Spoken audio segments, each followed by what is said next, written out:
Hi everyone, welcome back to Kids Church. Happy Easter. I hope you're all having a wonderful Easter with your families.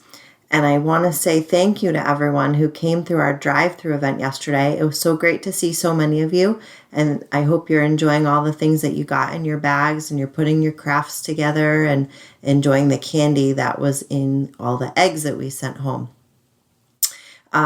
So it's April. We have a new verse, so don't forget, if you've memorized your verse, you can call me at any time and you can say it to me on the phone, or you can call our church secretary, Mrs. Ledestri at First Baptist Church of Waterford, Connecticut, and she'll be happy to listen to your verse on the phone.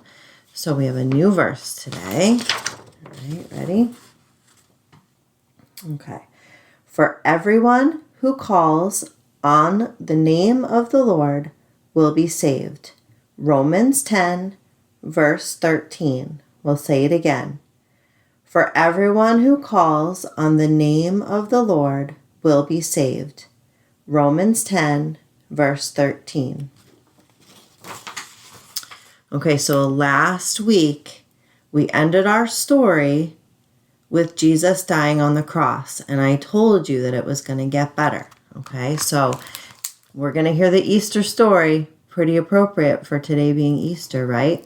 So it's called God's Wonderful Surprise, the Resurrection, from Matthew 28, Mark 16, Luke 24, and John 20. Jesus' friends were sad. They would never see their best friend again. How could this happen? Wasn't Jesus the rescuer? The king God had promised? It wasn't supposed to end like this. Yes, but whoever said anything about the end? Just before sunrise, on the third day, God sent an earthquake and an angel from heaven. When the guards saw the angel, they fell down with fright. The angel rolled the huge stone away, sat on top of it, and waited. Remember, there was that huge stone in front of the tomb where Jesus was buried. So the angel rolled it away. At the first glimmer of dawn, Mary Magdalene and other women headed to the tomb to wash Jesus' body. The early morning sun slanted through the ancient olive trees, drops of dew glittering on leaves and grasses, little tears everywhere. The friends walked quietly along the hilly path, through the olive groves, until they reached the tomb. And immediately, they noticed something odd. It was wide open. They peered through the opening into the dark tomb.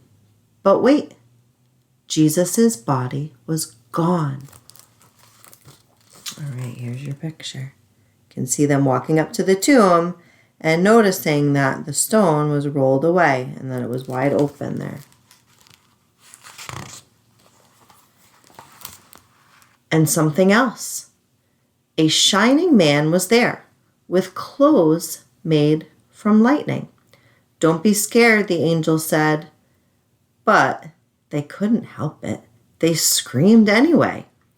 The angel asked them, "What are you doing here?" "This is a tomb, and tombs are for dead people."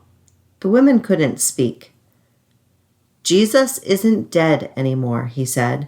"He's alive again." And their hearts leapt. And then the angel laughed with such gladness that they felt, for a moment, as if they had woken up from a nightmare. There's the angel talking to the women there. Okay.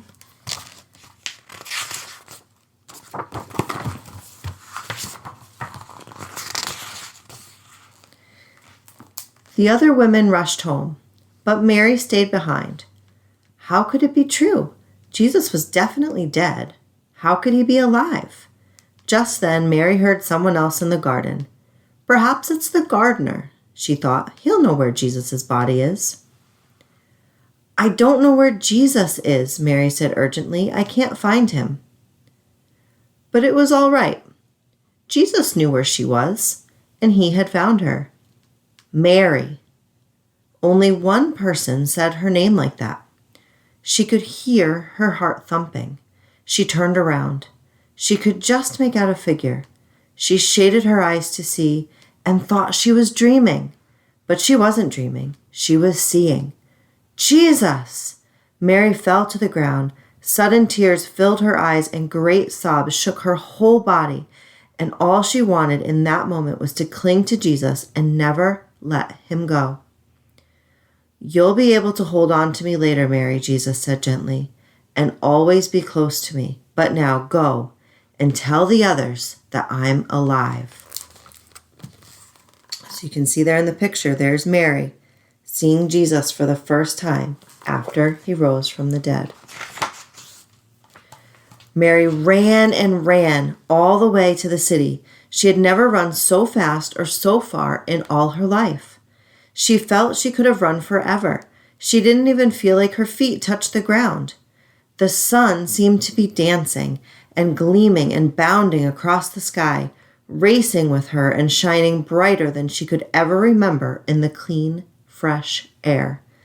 And it seemed to her that morning as she ran, almost as if the whole world had been made anew, almost as if the whole world was singing for joy. The trees, tiny sounds in the grass, the birds, her heart. Was God really making everything sad come untrue? Was he making even death come untrue? She couldn't wait to tell Jesus' friends. They won't believe it, she laughed. She was right, of course.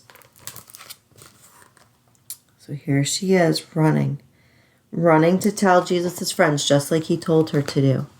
Wasn't that a great story? That is the story of Easter. On Good Friday, which we celebrated on Friday, that's when Jesus died on the cross. And then Easter morning, the ladies went to go and wash Jesus' body, and they found that he had risen.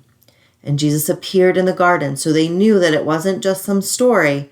Jesus appeared to Mary. She saw him alive, and then now she's running to tell other people. We'll continue next week. I hope you enjoyed hearing the Easter story today. We'll do our verse one more time. For everyone who calls on the name of the Lord will be saved. Romans 10, verse 13. Have a great week, everyone. I hope that I can see you soon. Bye.